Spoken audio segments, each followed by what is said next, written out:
Muchas gracias por venir a esta conferencia. Permítanme agradecerles su presencia y agradecer también a la Casa Encendida, a Isabel Rey y a Blanca Rosillo especialmente por albergarnos aquí. Como supongo que saben algunos de ustedes, este es un ciclo de conferencias que organiza Le Monde Diplomatique. Tenemos a Ferran Montesa, el editor, aquí también, y el Instituto de Estudios de Naciones Unidas sobre los grandes retos de la humanidad en estos momentos y que hemos titulado La humanidad en su laberinto. Es para mí un placer hoy contar con Raquel Martí, a la que presentaré en unos momentos, pero si les parece vamos a entrar ya directamente en tema, porque sin lugar a dudas Gaza es hoy el símbolo del absoluto fracaso moral de los principios en los que se ha basado el sistema internacional desde la Segunda Guerra Mundial. Se ha faltado a los principios consagrados en la Carta de la ONU, en los convenios de Ginebra, en la Convención sobre el Genocidio y sobre el derecho internacional de los derechos humanos. En el caso de las autoridades israelíes, del gobierno, esto resulta bastante claro. Ahora hablaremos un poco más. Pero no es solo Israel. También Estados Unidos ha desempeñado un papel destacado, al igual que algunas figuras que lideran Europa y las autoridades de la Unión Europea. Y lo mismo puede decirse de quienes continúan enviando armas a Israel. Todo ello pone en tela de juicio los principios sobre los que se fundaron las Naciones Unidas hace casi 80 años, 79 para ser exactos, y la propia existencia de la organización como la hemos conocido hasta ahora. Porque ¿para qué sirve Naciones Unidas si no es para frenar e impedir este tipo de barbarie a la que estamos asistiendo? Mientras el Consejo de Seguridad, responsable de mantener la paz en el mundo, sigue anquilosado e inoperante, más de 200 funcionarios, trabajadores de Naciones Unidas, han perecido en Gaza bajo los tiros y las bombas que han sufrido en la franja. En el drama Palestina se aprecian, como en ningún otro lugar, las contradicciones y las paradojas de una organización que afronta sus propias incongruencias en una crisis en la que se juega su mermada credibilidad. De todo ello nos va a hablar hoy una voz tan capacitada como comprometida con el tema palestino como es Raquel Martí, que es la directora ejecutiva de UNRWA en España. UNRWA es la agencia de las Naciones Unidas que trabaja con los refugiados palestinos en todo Oriente Próximo. Licenciada en Geografía e Historia de la Universidad Complutense de Madrid y doctora en Historia por la UNED, es también experta en gestión y evaluación de proyectos de cooperación internacional y evaluación de programas y políticas públicas. Ha realizado trabajos de investigación para la Universidad de Harvard, la Universidad Complutense de Madrid, Wildlife Conservation Society, National Science Foundation y la Fundación Swan, entre otras. Autora de varias publicaciones, Raquel compatibiliza actualmente su trabajo como directora ejecutiva de UNRWA, Comité Español, con una amplia actividad docente sobre la situación humanitaria en Oriente Próximo y cooperación internacional en diversos foros profesionales y universidades. Es para mí un placer presentarla hoy aquí. Raquel, tienes la palabra. Muchas gracias, Enrique. Pues buenas tardes a todos y a todas y también agradecerles que hayan venido esta tarde a escuchar sobre la situación que afronta Palestina. Muchas gracias a la Casa Encendida, a Le Monde Diplomatique y al Instituto de Estudios de Naciones Unidas por invitarme y organizar esta sesión. Israel ha lanzado sobre Gaza más de 70.000 toneladas de bombas desde octubre del año pasado. Esta cantidad de armamentos supera ampliamente las lanzadas en Dresde, en Hamburgo y en Londres durante la Segunda Guerra Mundial. 70.000 bombas equivalen a 5,6 bombas nucleares. En cuanto al ritmo de muertes, Gaza se clasifica como uno de los conflictos más letales desde principios de siglo. Les voy a dar algunos datos. En 13 meses se han asesinado a más de 44.700 personas, de las cuales unas 13.000 son niños, unas 7.000 son mujeres, unos 3.500 son ancianos y el resto son hombres. Pero además tenemos que tener en cuenta que estos son unos datos mínimos. Hay más de 10.000 personas que se contabilizan desaparecidas, presumiblemente bajo los escombros de los edificios bombardeados que no han podido ser rescatados. Hay cientos de personas que están falleciendo a causa de la deshidratación y de la desnutrición. Y hay cientos más que pueden fallecer o han fallecido ya por la falta de asistencia médica dentro de la Franja de Gaza. Desde octubre de 2023 se han asesinado a más de 330 trabajadores humanitarios, incluyendo 330 palestinos y 7 extranjeros. De todos ellos, 249 son trabajadores de UNRWA. Se han asesinado a 175 periodistas, a más de 800 sanitarios. Desde que comenzó la guerra en Gaza, o la ofensiva militar de Israel, mejor dicho, sobre Gaza, se han asesinado una media de 4.000 personas mensuales. Si lo comparamos con otras guerras, por ejemplo en Ucrania, el número de asesinados en Ucrania ha sido de unas 7.700 muertes en un año. Si lo comparamos con Irak, otro conflicto sangriento, en Irak se han asesinado a 1.300 personas al mes. En Bosnia, durante la guerra de Yugoslavia, se asesinaron en un año al mes una media de 2.000 personas y en total en 4 años a 63.000. Si habláramos en porcentajes, Gaza se convertiría en el más letal o en uno de los más letales tras la Segunda Guerra Mundial. En Ucrania, por ejemplo, se ha asesinado al 0,45% de la población. En Gaza, al 2% de la población. En Vietnam, en 20 años, se asesinó al 5% de la población. En Siria, en 13 años, se ha asesinado al 2% de la población. Son datos realmente escalofriantes, pero además tienen la situación en Gaza y esta ofensiva militar tiene muchos más ingredientes. Israel ha obligado al desplazamiento forzoso a 1.900.000 personas. Hemos escuchado en los medios de comunicación, hemos escuchado a los portavoces de Israel hablar de evacuaciones. Esto es un eufemismo, porque no se han llevado ninguna evacuación dentro de Gaza. Lo que se ha hecho es un desplazamiento forzoso, que es contrario al derecho internacional humanitario. No se puede desplazar forzosamente e indefinidamente a la población, nada más que para ponerlas a salvo y para llevarles a un sitio donde tienen todos los servicios básicos cubiertos y cuando después se pueda regresar a sus hogares, permitir que vuelvan. En 14 meses Israel no ha permitido a la gente volver a sus hogares. Más del 79% de la Franja de Gaza están bajo órdenes de desplazamiento forzoso.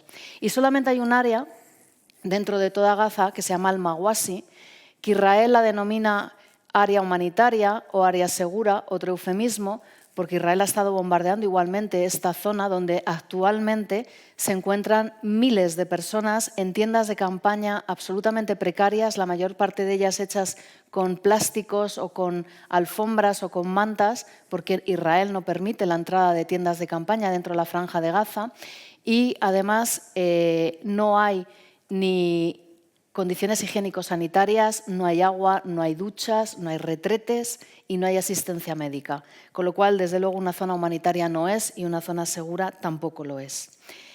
Israel, desde el 7 de octubre del año pasado, ha impedido la entrada de ayuda humanitaria. Esto no es nuevo. Israel bloquea la Franja de Gaza desde el año 2007 y desde el año 2007 impide la entrada de bienes y de mercancías y de ayuda humanitaria dentro de la Franja de Gaza. Pero fíjense ustedes que antes del 7 de octubre, en una situación que Naciones Unidas consideraba de crisis humanitaria creada por el bloqueo, entraban 500 camiones diarios, con ayuda humanitaria y con bienes para el consumo. Además de estos 500 camiones, Israel suministraba agua a través de 3 conducciones a Gaza, suministraba electricidad y permitía aparte entrar combustible. Cuando el 7 de octubre Hamás comete estos horribles ataques contra la población israelí, corta todos los accesos y dice que no va a permitir la entrada de ayuda humanitaria. Cuando las agencias de Naciones Unidas comienzan a presionar, Israel empieza a permitir la entrada de algunos camiones y el primer día que lo hace entran 20 camiones de ayuda humanitaria. A lo largo de todos estos meses, en el mejor de los casos, han entrado 150 camiones. Sin embargo, desde el mes de enero ha vuelto a ir reduciendo el número de camiones hasta que, por ejemplo, en el mes de agosto entraba una media de 50 camiones y en el mes de octubre entraban una media de 36 camiones. Esto, el impacto que ha tenido es que 1,5 millones de personas no han recibido desde hace meses una ración de alimentos. Y esto es lo que está creando una hambruna en Gaza. Subrayo mucho lo del número de camiones porque tengan ustedes en cuenta que antes del 7 de octubre había pesca en Gaza, había agricultura, había granjas de producción animal, además había mercados, estaba la ayuda humanitaria, por supuesto, de Naciones Unidas, y ahora Israel ha bombardeado toda la flota pesquera de Gaza, ha acabado con toda la producción ganadera, ha destruido el 70% de los campos agrícolas, ha destruido todo el comercio, no hay mercados dentro de la Franja de Gaza. Con lo cual, imagínense 2.200.000 personas, que son los que viven dentro de la Franja de Gaza, viviendo de 30 camiones diarios que incluyen agua, que incluyen combustible, que incluyen medicamentos, que incluyen comida y que en algunas ocasiones incluyen alguna tienda de campaña, algunas mantas o algunos colchones. Ya en diciembre, los palestinos en Gaza constituían el 80% de las personas del mundo que padecían hambruna. Nunca en la historia de la posguerra, y me refiero a la Segunda Guerra Mundial, una población había pasado hambre de forma tan rápida y tan completa como son los 2.200.000 personas que viven en Gaza.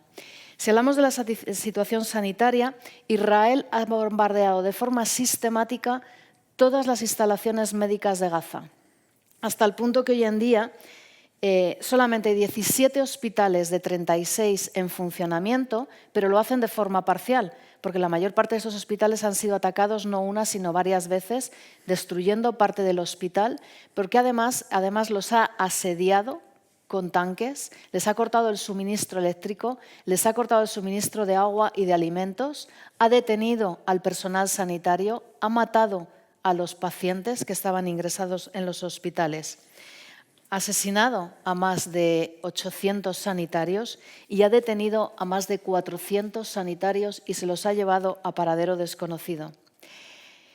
Toda esta situación, además de catástrofe sanitaria, se están propagando de una forma rapidísima las enfermedades. En primer lugar, porque no hay agua dentro de Gaza, porque la población está hacinada en refugios, en zonas con tiendas de campaña o en albergues, en escuelas de UNRWA, porque mucha población está teniendo que beber agua no apta para el consumo, porque no tiene otra forma de beber, y porque no hay duchas en estas zonas de tiendas de campaña, no hay duchas o retretes, o si los hay, por ejemplo, en el caso de los colegios, a lo mejor un retrete es compartido por más de 400 personas diarias. Con lo cual, se están transmitiendo rapidísimamente las enfermedades y, según la OMS, ahora mismo en Gaza casi la totalidad de la población padece enfermedades y no solamente una, sino varias. Ahora mismo hay más de 1 millón de personas con enfermedades infecciosas respiratorias. Hay más de 600.000 personas con diarreas agudas. Hay más de 225.000 personas con infecciones en la piel. Hay polio, hay hepatitis, hay meningitis, hay sarna, hay piojos. Y todo esto, como digo, es debido al hacinamiento, a la falta de higiene, etc. En el mes, por ejemplo, de junio de este año, UNRWA informó que había 300.000 toneladas de residuos sólidos sin recoger en la Franja de Gaza. Y esto, ahora que llegan las lluvias, imagínense lo que se está formando en la Franja de Gaza. Se están vertiendo aguas residuales, se están inundando zonas llenas de basura, están aumentando el número de ratas, están aumentando el número de insectos y con ello, con lo que digo, la propagación de enfermedades. Además, con la destrucción de los hospitales, todas las personas que tienen enfermedades crónicas, cáncer, hay más de 10.000 personas con cáncer en Gaza, Israel prohíbe la entrada de medicamentos de cáncer, hay personas con hipertensión, hay personas con diabetes, hay personas con insuficiencia renal, no tienen acceso a sus medicamentos y no tienen acceso a los hospitales. Con lo cual, cuando hablamos de la muerte en Gaza, la muerte en Gaza no solamente la está causando las bombas ni el fuego de artillería, la muerte en Gaza la está causando la falta de atención sanitaria, la propagación de enfermedades, la desnutrición, etcétera, etcétera. Lo raro ahora mismo es sobrevivir en Gaza. En ningún conflicto que se ha vivido tras la Segunda Guerra Mundial se ha visto el grado de destrucción que hay ahora mismo en Gaza. Algunos datos que les puedo ofrecer, por ejemplo, el 70% de las viviendas en Gaza han sido destruidas, el 84% de las infraestructuras sanitarias, el 85% de las escuelas. Hoy en día no queda ninguna universidad en Gaza. Se han destruido los centros de formación profesional y se han destruido las escuelas. Esto es conocido como escolasticidio y es el término que se refiere a la destrucción sistemática de la educación mediante el arresto, la detención o el asesinato de profesores o la destrucción de la infraestructura educativa. En Gaza, en 6 meses, no tengo datos actualizados, han muerto 10.000 estudiantes y se han asesinado a más de 500 profesores. Realmente la situación es terrible y se estima además que ahora con las fuertes lluvias están afectando la vida de todas estas personas que están desplazadas, 1.900.000 personas. En los últimos días el agua del mar, porque la mayoría de las tiendas de campaña están en la misma costa, en los últimos días las mareas han llevado 7.000 tiendas donde vivían familias en Gaza y además están bajando las temperaturas. No hay ropa de invierno, no hay mantas y, como les he dicho, las infraestructuras, las tiendas de campaña son absolutamente precarias. La situación que más nos preocupa ahora mismo es el norte de Gaza. Israel lo que ha hecho es cortar por la mitad la franja de Gaza. Ha creado una carretera que corta la mitad de la franja de Gaza y que además la ha puesto con controles militares israelíes y no permite cruzar hacia la ciudad de Gaza o la provincia del norte de Gaza. Además, ha cortado la provincia del norte de Gaza de la ciudad de Gaza y ha empezado un bombardeo absolutamente intensivo sobre la población. En menos de un mes ha asesinado a 1.500 personas, ha vetado todas las misiones humanitarias de Naciones Unidas. En el último mes se ha intentado en 91 ocasiones Naciones Unidas llegar al norte de Gaza, Israel lo ha impedido. Ahora mismo calculamos que puede haber unas 10.000 personas heridas dentro del norte de Gaza, graves, que necesitan ser trasladadas fuera del norte de Gaza para poder ser atendidas. El único hospital que funciona es el hospital de Kamal Adwan y este hospital ha sido atacado sucesivamente, ha destruido parte del hospital y además en el último ataque ha herido al propio director del hospital. Prácticamente no tienen sangre, no tienen medicamentos y no tienen ni siquiera suficientes recursos humanos para atender a todas las personas. Creemos que en la zona norte de Gaza quedan aproximadamente 75.000 personas y más de 100.000 han sido desplazadas hacia la ciudad de Gaza. Esta es la zona que Israel está diciendo que no va a permitir que regresen más las personas de Gaza a esta zona y que probablemente hay otros de los ministros del gobierno de Israel que están diciendo que aquí van a construir asentamientos para colonos israelíes. Me gustaría hablar de las mujeres, que son las que junto con los niños y las niñas están sufriendo más la situación en Gaza. Las mujeres y las niñas en Gaza están pasando meses sin poder ducharse, pasando sucesivos ciclos menstruales sin poder lavarse. No tienen ningún kit higiénico, no tienen compresas, porque Israel no permite la entrada de kit higiénicos para mujeres. Muchas de ellas tienen que cortarse el pelo porque no hay champú, no hay peines y están llenas de piojos, con lo cual prefieren raparse el pelo para evitar esta propagación de piojos. Muchas dicen que no se sienten seguras, que no tienen privacidad ni dignidad en refugios abarrotados o en sitios de desplazados. No van al baño, intentan no ir al baño y, por tanto, intentan evitar comer o beber para no tener que ir al baño. Hemos visto, además, que tienen un mayor porcentaje de enfermedades infecciosas que los hombres. Probablemente la razón sea porque son cuidadoras y son las que están con los enfermos y probablemente se enferman ellas con el contacto, pero también porque están siendo también parte de las que más desnutrición tienen, puesto que se alimentan menos en favor de sus familias y de sus hijos. En la actualidad hay unas 50.000 personas embarazadas, 50.000 mujeres embarazadas, y se espera que haya 4.000 nacimientos en el próximo mes. El problema es que estas mujeres embarazadas o lactantes, si sumamos las lactantes son 155.000, están desnutridas y van a traer a niños prematuros, partos prematuros, nacimientos de niños con enfermedades, desnutridos ya, y va a incrementar el número de mujeres que van a morir en los partos por falta de asistencia sanitaria. En el norte de Gaza, además, el ejército israelí está separando a los hombres, los niños y las niñas, a las mujeres, los niños y las niñas de los hombres.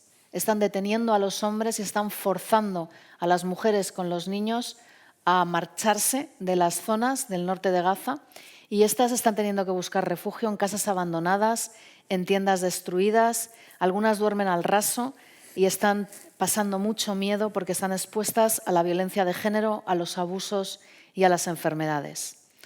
Me gustaría también hablar de la situación de Cisjordania, que está un poco a la sombra de lo que está pasando en Gaza, pero realmente la situación allí también es muy grave.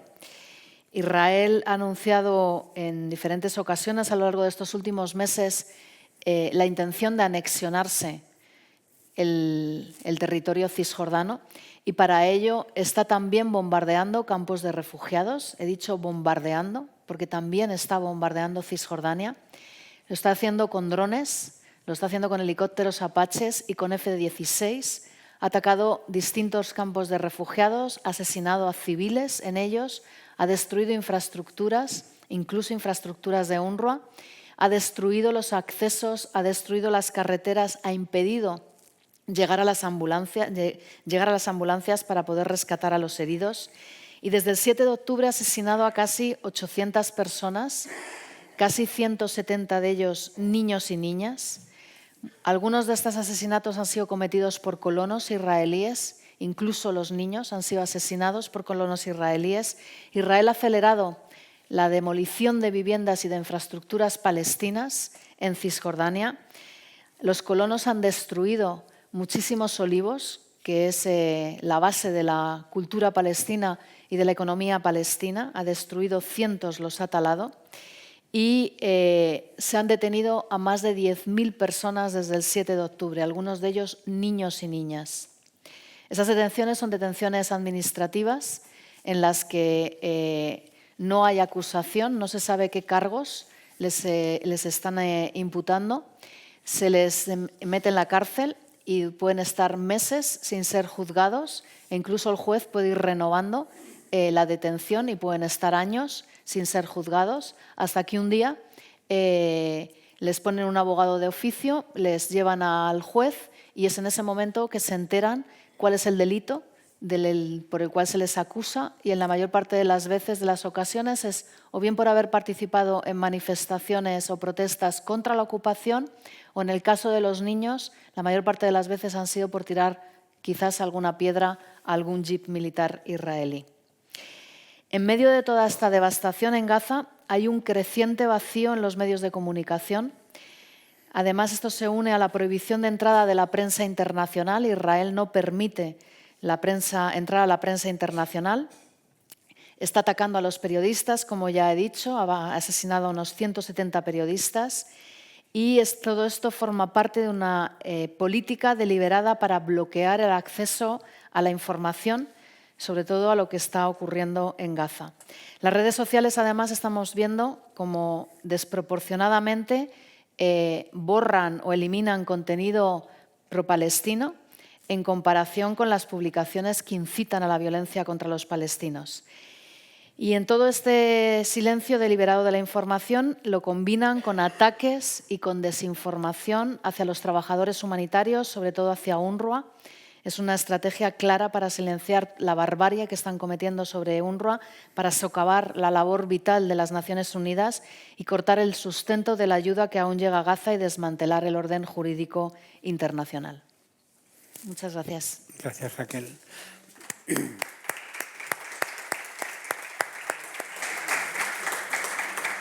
La verdad es que es devastadora la situación tal y como nos la presentas, y es difícil articular comentarios al respecto, ¿no? Yo quisiera que miráramos ahora un poco ya hacia adelante y quería empezar preguntándote tú eres directora de la agencia, que precisamente es responsable por mandato de Naciones Unidas del cuidado de los refugiados palestinos en todo Oriente Próximo, en Gaza, en Cisjordania. Hemos leído con mucha preocupación que el Parlamento israelí ha aprobado una ley donde dice que va a prohibir la actividad de la agencia en Israel, en lo que es actualmente Israel. ¿Cuál es la situación? ¿Nos puedes explicar un poco si vais a seguir allí o cómo...? Bueno, a mí me gustaría hablar primero de las acusaciones contra UNRWA, porque tienen mucho que ver con las leyes del Parlamento israelí. Como quizás han escuchado en los medios de comunicación, bueno, lo raro es que no lo hayan escuchado porque ha sido ampliamente difundido por todos los medios de comunicación. UNRWA fue acusada por Israel de haber participado en los ataques del 7 de octubre. En concreto, en un primer momento acusó a 9 trabajadores de UNRWA. Cuando cuando se informó al comisionado general de UNRWA, lo primero que hizo es ir a Nueva York, hablar con el secretario general de Naciones Unidas y pedir que hiciera 2 investigaciones independientes. Una en la que se probara si UNRWA había mantenido la neutralidad o no, que como agencia de Naciones Unidas tiene que garantizar, y por otro lado, si realmente había trabajadores de UNRWA que habían participado en los ataques del 7 de octubre. Durante las investigaciones, que duran muchos meses, Israel fue añadiendo más personas a la lista hasta un total de 19, aunque después hubo publicaciones en las que acusaban a 400, luego a 4.000, pero nunca proporcionó datos ni información sobre estas acusaciones.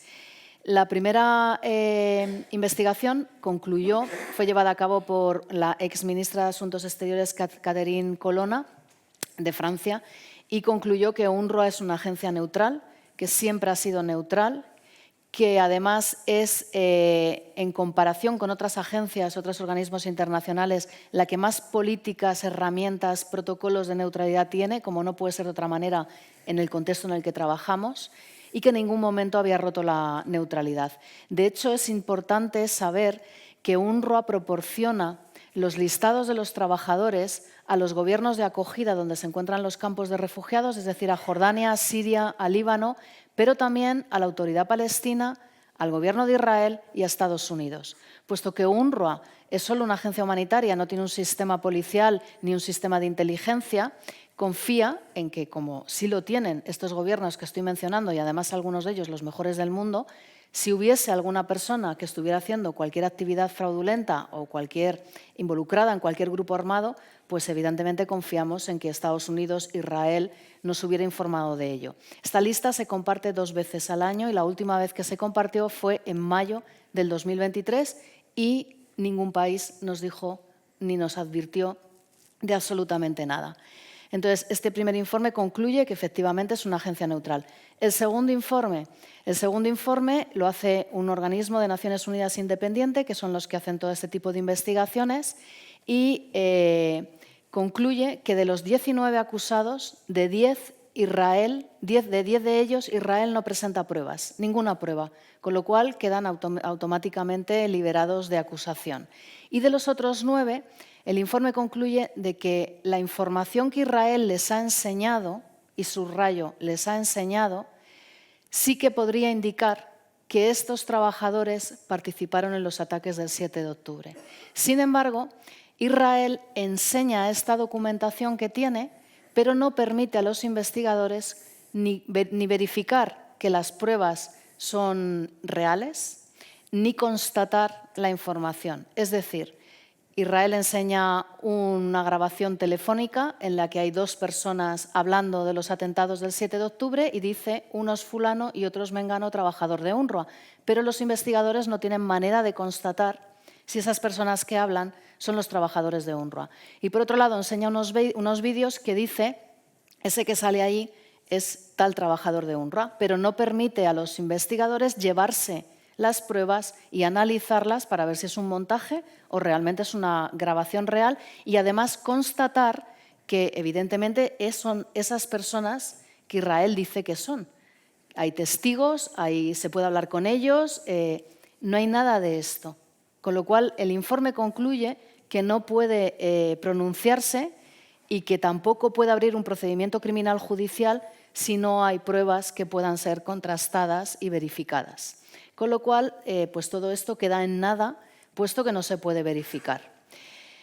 A partir de ese momento, bueno, en el mientras tanto, los donantes internacionales nos retiran la financiación sin haber visto ninguna prueba, le quitan la financiación a UNRWA, somos acusados en todas partes de formar parte de Hamás, y Israel ataca constantemente nuestras instalaciones hasta el punto que ha destruido 200 instalaciones de UNRWA en Gaza y ha asesinado a 249 compañeros y compañeras, hasta el punto que los trabajadores de UNRWA ya no quieren llevar los chalecos distintivos de UNRWA porque saben que son objetivo. Y ahora saca estas leyes que han sido aprobadas el 28 de octubre, en la que va a impedir que UNRWA trabaje en lo que ellos denominan el territorio soberano de Israel. ¿Y a qué se refiere Israel con territorio soberano? Incluye Jerusalén Este, lo cual, como ustedes saben, la comunidad internacional no reconoce a Jerusalén Este como parte del territorio israelí, sino como parte del territorio palestino, pero Israel lo considera ya anexionado. Por tanto, en Jerusalén Este, UNRWA tiene su sede central. Hay 2 campos de refugiados, hay escuelas, hay centros de formación profesional y hay clínicas de salud de UNRWA. Y de aquí es donde nos quiere expulsar. Y la otra ley lo que dice es que no va a permitir que su gobierno, sus funcionarios, mantengan relaciones con UNRWA. Y esto es grave porque, evidentemente, si necesitamos coordinar el transporte de ayuda humanitaria a través de Cisjordania o a través de Gaza, tenemos que coordinarnos con el ejército israelí. Si tenemos que entrar ayuda humanitaria por los puertos israelíes, tenemos que coordinarnos con las entidades aduaneras israelíes. No nos van a dejar tener cuentas bancarias en Israel, con lo cual no vamos a poder hacer pagos en territorio israelí, con lo cual nos van a impedir trabajar. Es gravísimo porque un país, miembro de Naciones Unidas, no puede prohibir trabajar a una agencia de Naciones Unidas. Es la Asamblea General de Naciones Unidas quien otorga el mandato a las agencias de la ONU para poder trabajar, y ningún miembro de la ONU de forma unilateral puede tomar esta decisión. Por tanto, es ilegal lo que está haciendo Israel, viola la Carta de Naciones Unidas, viola la legislación internacional, viola las resoluciones de Naciones Unidas y es un auténtico disparate, porque UNRWA es la columna vertebral de la ayuda humanitaria en Gaza. UNRWA es la agencia más grande que hay dentro de Gaza, y si UNRWA deja de operar, el resto de las organizaciones, el resto de las agencias de Naciones Unidas no van a poder seguir trabajando, porque nosotros somos los que estamos dando todo el apoyo logístico al resto de las agencias de Naciones Unidas. Nosotros somos los que estamos coordinando toda la ayuda en Gaza. Pues les pongo un ejemplo. Ahora mismo, hace un mes hemos terminado la vacunación contra la polio de los niños en Gaza. La OMS ha entrado las vacunas. UNICEF se ha encargado del mantenimiento de la cadena de frío para mantener las vacunas. Quien ha inoculado la vacuna a 600.000 niños ha sido UNRWA a través de sus sanitarios, porque somos los únicos que tenemos esta capacidad. Entonces, si UNRWA no puede trabajar, se acaba toda la operación humanitaria de Naciones Unidas dentro de Gaza. Y esto va a ser, evidentemente, condenar a la muerte a la totalidad de la población. ¿Y todo esto en pleno siglo XXI? Y todo esto en pleno siglo XXI, es lo que hablábamos hace 5 minutos. Si esto nos lo cuentan hace un año, no lo hubiéramos creído. ¿Y dónde pone a Naciones Unidas, ¿no? A pesar de que se ha sacado ahora, el Tribunal Penal Internacional ha sacado una orden de búsqueda y captura contra Netanyahu, que no sabemos si se va a cumplir o no, o cómo se va a cumplir, ¿no? Pero en esta situación geopolítica, además, tan extraña en la que estamos viviendo en estos momentos, con la extrema derecha en todas las partes del mundo en alza, y en esta diabólica ecuación le añadimos ahora la elección del presidente Trump en Estados Unidos, que empezará a tomar su mandato ahora a partir del 20 de enero. ¿Cómo ves tú el futuro de toda la situación en Gaza y en Cisjordania, de los refugiados palestinos? Porque a pesar de todo lo que has contado, que es una barbaridad en sí misma, todavía puede ir a peor. Todavía puede ir a peor, por supuesto. ¿Por qué Israel está intentando acabar con UNRWA? Sería la primera pregunta. Pues porque Israel cree que si acaba con UNRWA, acaba con el problema de los refugiados de Palestina. Desaparecen, por arte de magia, 6 millones de refugiados de Palestina, que son los que amenazan constantemente este proyecto israelí supranacionalista de ser un país únicamente judío. Es el interés que tiene Israel, que los refugiados de Palestina no puedan nunca regresar a Israel. Y piensa que se acaba con UNRWA, que es la agencia que vela por los derechos de los refugiados palestinos, se acaba el problema de los refugiados. Sin embargo, se equivoca. ¿Y por qué se equivoca? Porque son dos resoluciones diferentes. Una resolución es la que crea a UNRWA y hay otra resolución que es la que reconoce los derechos de los refugiados. Con lo cual, aunque UNRWA desapareciera, los refugiados de Palestina seguirían existiendo. No se los puede hacer desaparecer de repente. Pero evidentemente, si desaparece UNRWA, va a ser terrible para los refugiados porque, en primer lugar, tenemos todo un sistema educativo, damos educación a más de 500.000 de niños y niñas anualmente. Damos servicios de salud a 3 millones de personas todos los años, y además del resto de todo el trabajo que hacemos en todos los países donde se encuentran los refugiados de Palestina en Oriente Medio.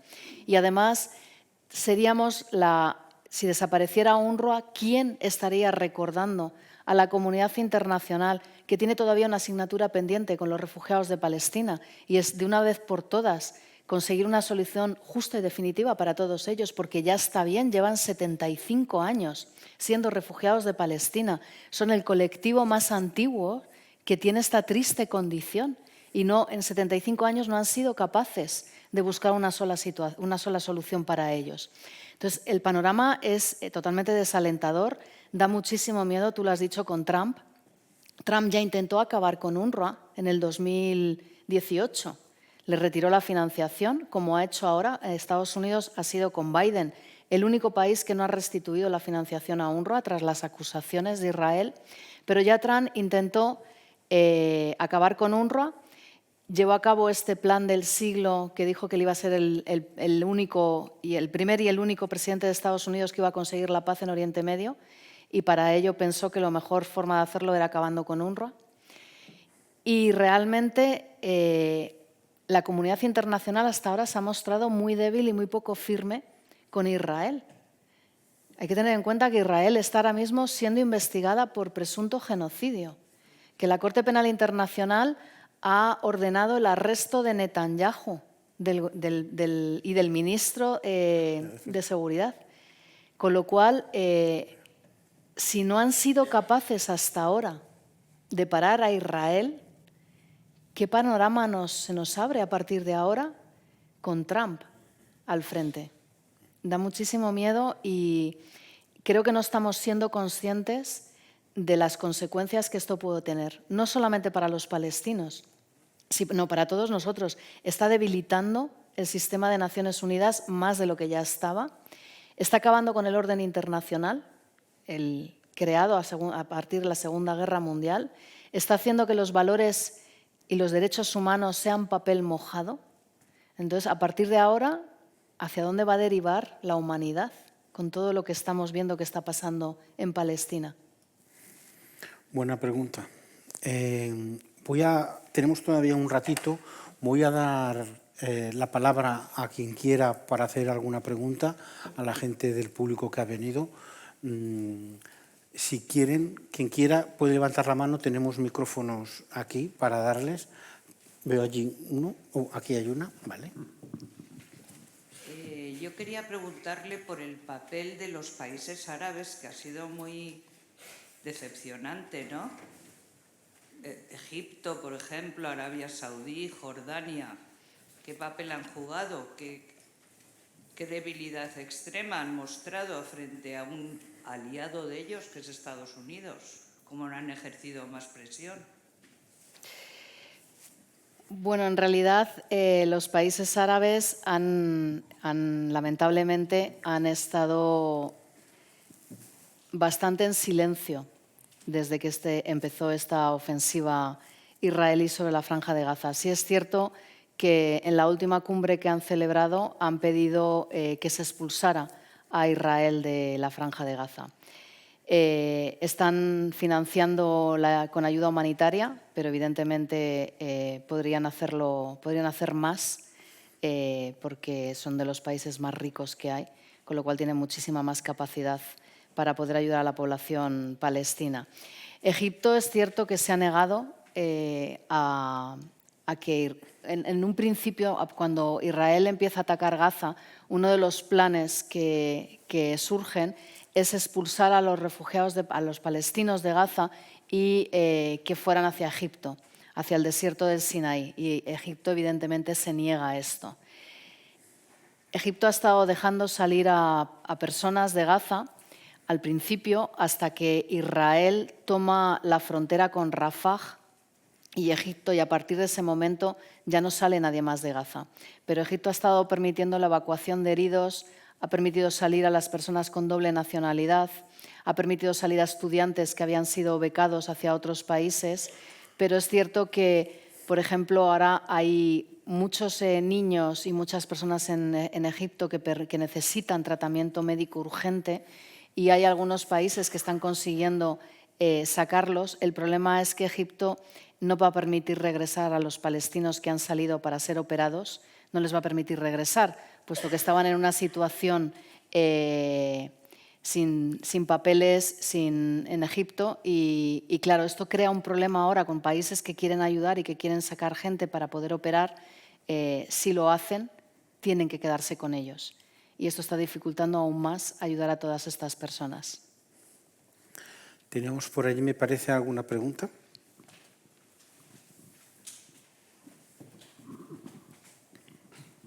Bueno, en primer lugar quería agradecer la brillante exposición que ha realizado la representante de UNRWA y quería preguntarle, después de las declaraciones de Smotrich, el ministro de Finanzas israelí, que viene a decir desde el Jordán hasta el mar, es decir, la extensión o la anexión de lo que ellos llaman Judea y Galilea, ¿en qué lugar quedan? Bueno, todo esto no es ni más ni menos que la puesta en práctica de uno de los acuerdos de Trump de su último año, que era el acuerdo del siglo, a través del cual pues, prácticamente dispersaba a la población gazatí, de Cisjordania, fundamentalmente a cambio de 50.000 millones, me parece que era, de dólares, no sé si por una vez o...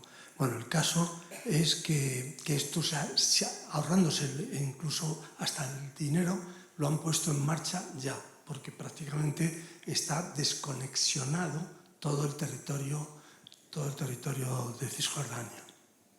Entonces, ¿en qué queda?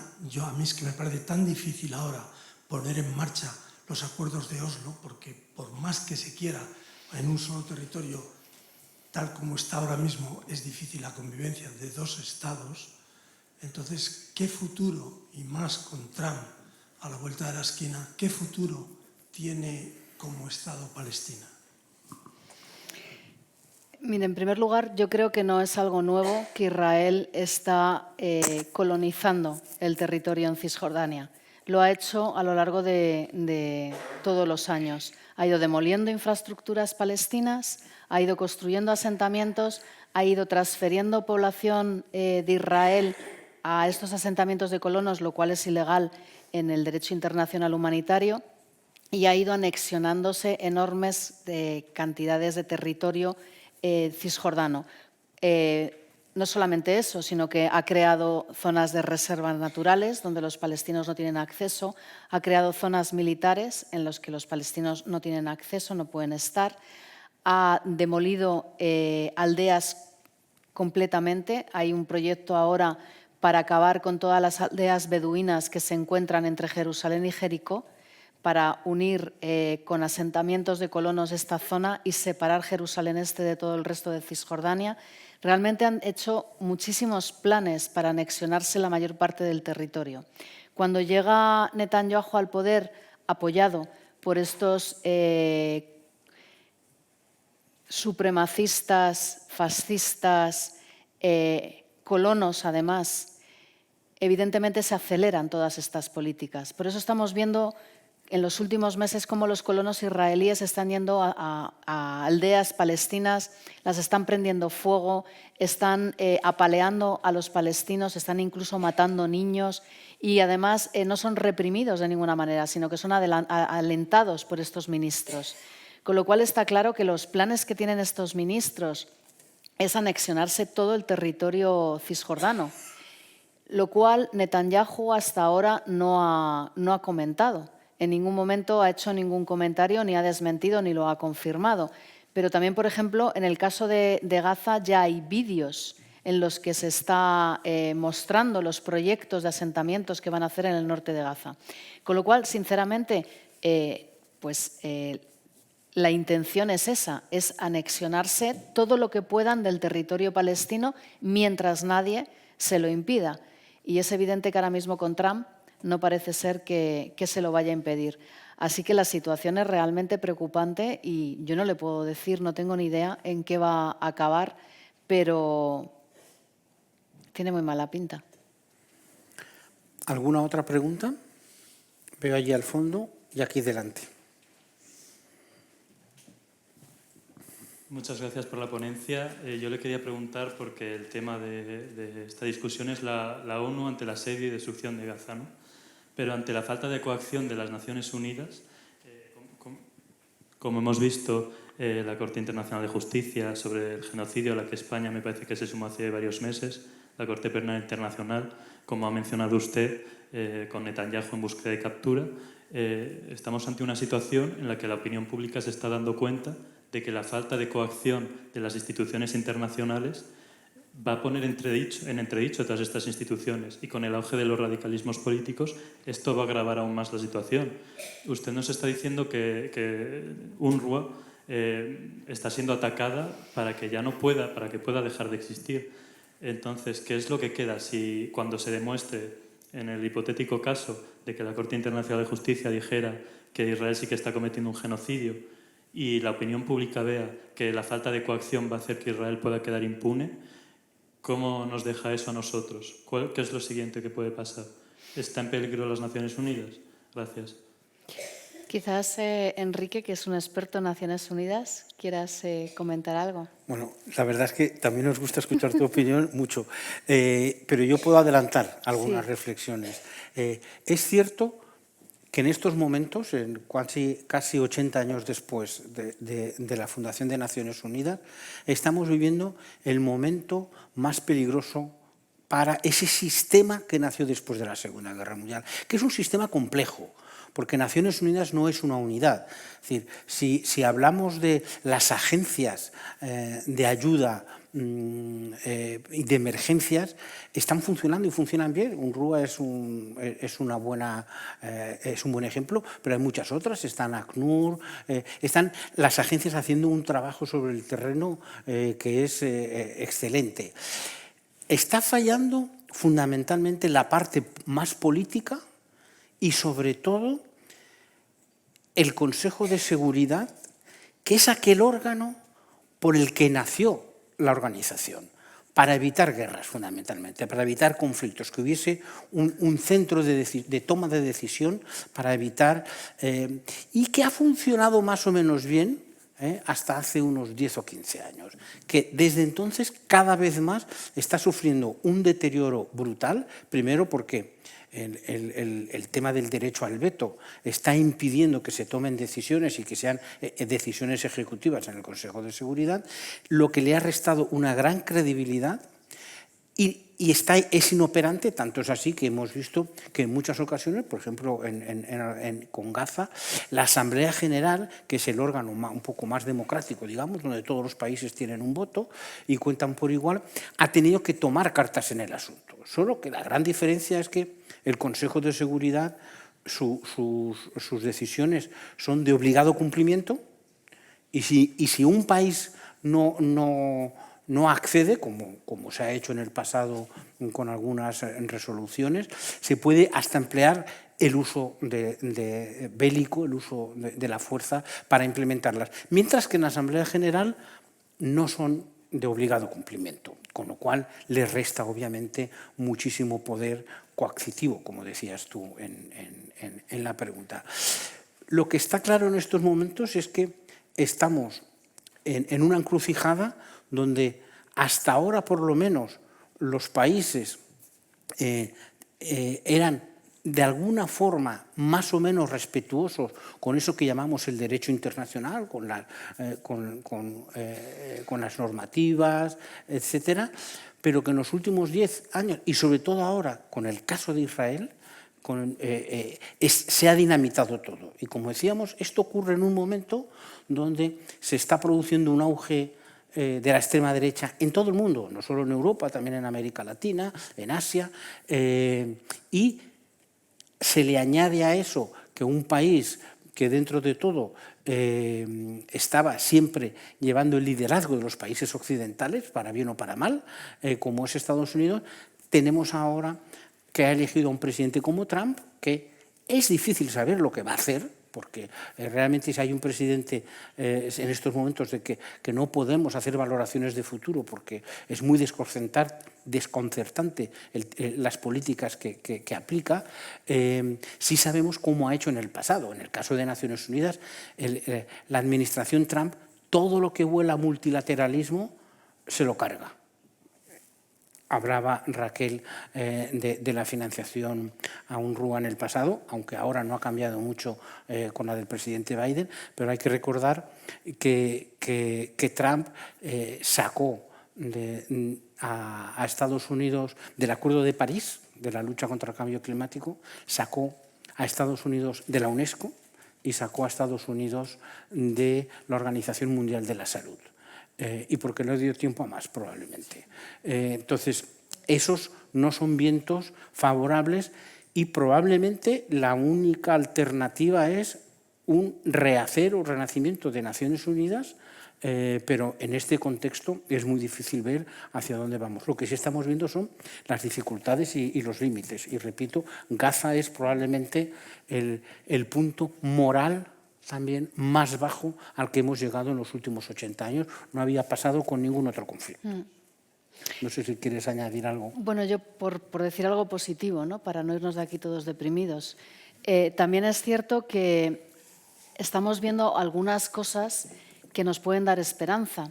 El hecho, por ejemplo, no sé si han visto ustedes todo el movimiento de judíos que hay en Nueva York, de judíos ortodoxos, que están absolutamente en contra del sionismo israelí y de lo que está pasando en Gaza. Y se están manifestando constantemente y cada vez más están haciendo más ruido en contra de las políticas de Netanyahu. Esto es la primera vez que sucede. Hasta este momento los judíos en Nueva York, los ortodoxos, estaban absolutamente callados. Hemos visto todo un movimiento estudiantil en todo el mundo, incluyendo en España, que se ha manifestado en contra de lo que está pasando en Gaza.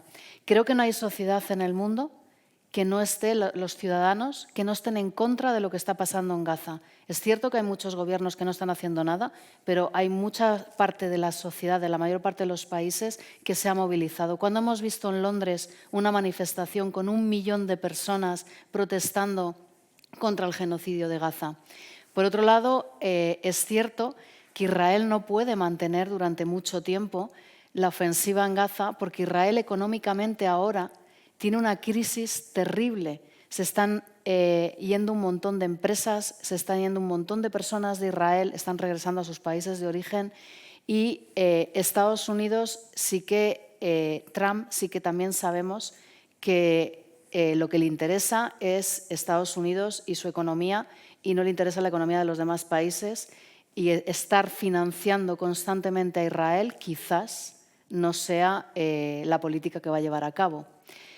Tenemos a la Corte Internacional de Justicia investigando a Israel por presunto genocidio. Tenemos a la Corte Penal Internacional que ha puesto las órdenes de busca y captura de Netanyahu. Con lo cual, algo está cambiando. Es cierto que parece muy poco en comparación y no cambia nada, sobre todo no cambia nada en el terreno ahora mismo de la población de Gaza. Van a seguir sufriendo y van a seguir muriendo, pero creo que también de aquí puede surgir algo distinto que evite que lo que está pasando en Gaza o que frene de una vez lo que está pasando en Gaza. Hay una resolución de la Corte Internacional de Justicia que le ha dado un plazo de 1 año a Israel para dejar de ocupar Palestina. Ha concluido que es una ocupación ilegal y que tiene que dejar de ocuparla.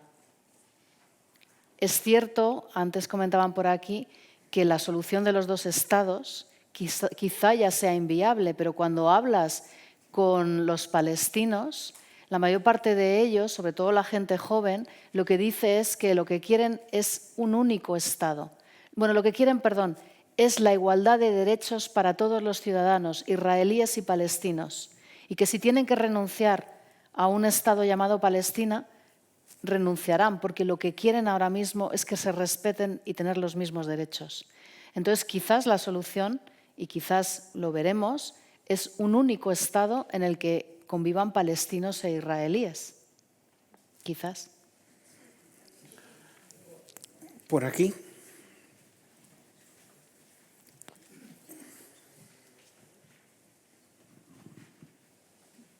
Buenas tardes.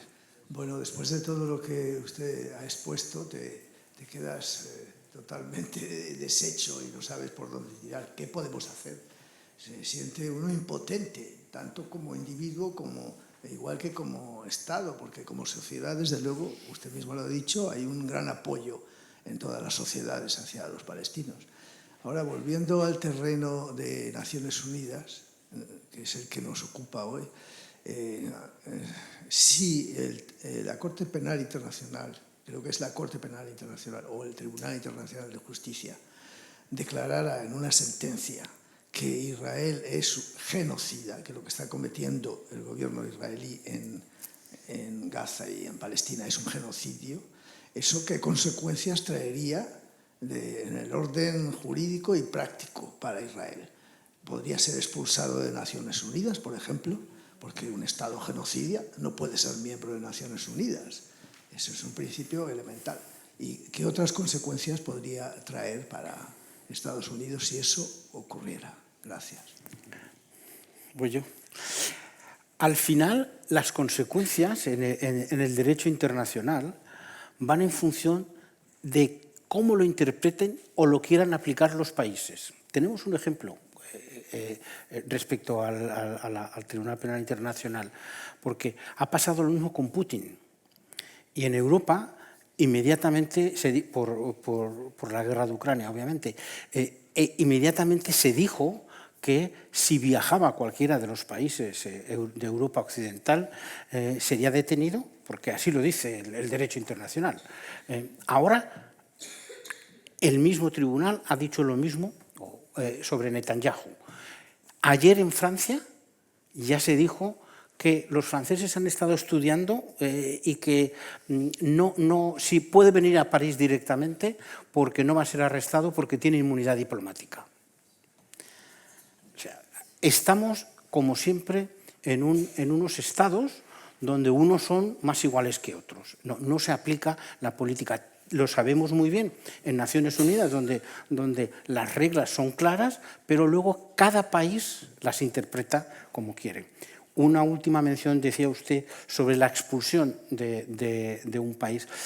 No hay ningún precedente, no se ha expulsado nunca a nadie de Naciones Unidas. Sí se podría hacer, pero se necesitan, primero, una recomendación del Consejo de Seguridad, volvemos siempre a lo mismo, para que la Asamblea General votara por más de 2/3 la expulsión de un país. 1, no se ha hecho nunca. 2, el Consejo de Seguridad es precisamente ese cuello de botella en el que estábamos hablando antes. Si hay algo que le está haciendo un daño irreparable a Naciones Unidas, es ese Consejo de Seguridad de 5 países que son más por encima que cualquier otro, que tiene más poder que cualquier otro, con el derecho a veto, y es ese cuello de botella el que está impidiendo que se tomen muchas de las decisiones, y precisamente por eso la credibilidad de la organización, como decía, está totalmente en entredicho. Y por añadir, si finalmente fuera acusado de genocidio, Israel, todos los países que están colaborando, proporcionándole armamento a Israel, podrían ser también denunciados por complicidad y juzgados, lo cual también va a ser muy difícil que nadie quiera acusar a Estados Unidos o a Alemania o a Francia de cómplice de genocidio. Pero es lo que dice la Convención de Prevención del Genocidio y el Derecho Internacional. ¿Alguna pregunta más? Aquí, el caballero. Bueno, vamos a coger, disculpa, 2 preguntas, la suya y la suya, y con esto terminaremos ya. Muchas gracias. Y mi duda, después de ver que la oposición internacional puede llegar a un punto donde no tenga tanto efecto, es dónde está esa posición en Israel, que días antes del 7 de octubre hubo una de las manifestaciones más grandes de la historia de Israel en oposición a Netanyahu, y se planeaba que días después del 7, que no ocurrió por el 7 de octubre, iba a haber la mayor de su historia. ¿Dónde está esa posición de un país que en sí se ve como tan liberal, pero que hoy en día está, digamos, a nuestros ojos en el mundo internacional, no está haciendo nada al respecto para batallar internamente, políticamente, socialmente, por parar estas acciones que no van en línea con lo que hasta la fecha parecía que era Israel? ¿Respondes tú, Raquel, o cogemos la otra pregunta? Cogemos la otra pregunta, vale. sí. Hacemos la pregunta aquí y con esto ya terminamos. No es una pregunta, es simplemente por añadir un poco más de optimismo al tema. Quería decir que nos encontramos en una situación en la que los sistemas de gobernanza están absolutamente obsoletos. Es decir, el problema es que la ONU nació después de la Segunda Guerra Mundial, nos dotamos de unos instrumentos de convivencia. Seguramente en aquel momento el Consejo de Seguridad con su veto tendría sentido, pero hoy no tiene sentido, porque en la habitación hay un nuevo invitado, y muy grande, por cierto, que son los BRICS, que son el sur global. El sur global no está permitiendo el sistema actual ni de gobernanza ni de financiación global. Quieren incluso hasta que se cambien el sistema de Bretton Woods. Es decir, hay muchas cosas a cambiar, y ese sur global puede empujar a un nuevo sistema de gobernanza donde no se pueda admitir, en el que Estados Unidos no reconozca al Tribunal Penal Internacional, a que Israel, que nace al amparo de una resolución de la ONU, pase por el arco del triunfo todas y cada una de las siguientes resoluciones. Yo espero que ese cambio, que tendrá que venir en algún momento, abra alguna luz al respecto. Vale, pues respondiendo a la pregunta, antes del 7 de octubre había manifestaciones contra Netanyahu porque Netanyahu estaba intentando cargarse el sistema judicial israelí. Y cuando ocurre el 7 de octubre, cuando Hamás ataca y mata a 1.200 israelíes, el golpe en la sociedad es tan brutal que en ese momento desaparecen todas las críticas al gobierno de Israel. La gente está en estado de shock y poco a poco, cuando van pasando los días y van dándose cuenta de la envergadura de los asesinatos de Hamás, la sociedad cambia de forma radical. Y todas aquellas protestas que había, muy pequeñas y por grupos minoritarios, en contra de la ocupación, desaparecen. Cualquier comentario que cualquier persona pueda hacer a favor de Palestina o en contra de la ocupación son absolutamente silenciadas. De hecho, hubo una profesora universitaria que en un chat de grupo entre profesores comentó que el conflicto no había empezado el 7 de octubre, refiriéndose a la ocupación, y fue inmediatamente denunciada y expulsada de la universidad. Y todo ese momento, hasta ese momento, entre la sociedad israelí había libertad de expresión y no se veía mal que académicos, periodistas pudieran criticar al gobierno, pudieran criticar respecto a la ocupación y que incluso hubiese ONGs que trabajaban en contra de la ocupación defendiendo los derechos de los palestinos. A partir del 7 de octubre todo esto desaparece, se silencia y está muy mal visto hablar de Palestina, con lo cual la gente no se atreve a manifestarse. Lo que ha ido pasando es que han empezado a haber manifestaciones porque están viendo que todos los intentos de recuperar a los rehenes han fracasado, por decirlo de una forma diplomática, y han salido a protestar por sus rehenes. Y la gente que está a favor de acabar con la ocupación ha aprovechado estas manifestaciones también para salir y manifestarse. Pero está habiendo muchísimos enfrentamientos. Están saliendo los radicales, los colonos radicales, a acabar con estas manifestaciones y con estas voces, incluso de los familiares que piden la vuelta de sus seres queridos. Les han pegado, les han detenido. La situación está realmente difícil y en las últimas encuestas, Netanyahu había bajado mucho y en las últimas encuestas le dan como vencedor hoy día si hubiese unas elecciones. Con lo cual ahora mismo, tras haber acabado con Haniyeh, con los líderes de Hezbollah, ha vuelto a recuperar la confianza de la sociedad israelí y ahora la tendencia de voto es que ganaría Netanyahu unas elecciones. Muchas gracias, Raquel. Vamos aquí a poner punto final a esta charla. Es difícil salir de forma positiva, ¿verdad?, cuando afrontamos este tipo de situaciones, pero al menos sí sabemos que la información es el primer paso para que las sociedades, la gente, se dé cuenta de lo que está ocurriendo para poder ponerle un freno o tomar acciones. Y en ese sentido, pues estamos muy agradecidos por toda la información que nos has facilitado. Muchas gracias. Lo que preguntaba antes el señor sobre qué podemos hacer, yo creo que lo que acaba de decir Enrique es súper importante. Primero, estar informados, conocer lo que realmente la información que están dando las agencias de Naciones Unidas y las ONGs internacionales que están operando en el territorio palestino y hablar de Palestina, no dejar nunca de hablar de Palestina. Esto es el mensaje que nos dan siempre nuestros compañeros de Gaza, que por favor no dejemos de hablar de Palestina. Y por último, hay unos folletos fuera de la sala que he dejado de UNRWA, que los pueden coger cuando salgan y si quieren colaborar con nosotros para que podamos seguir trabajando, se lo agradeceremos muchísimo. Muchas gracias. Hay una señora que tiene... Solamente un momento. Hay una manifestación a favor de Palestina el día 30 desde Atocha a Callao. Muy bien. Muchas gracias por la información. Gracias, Raquel.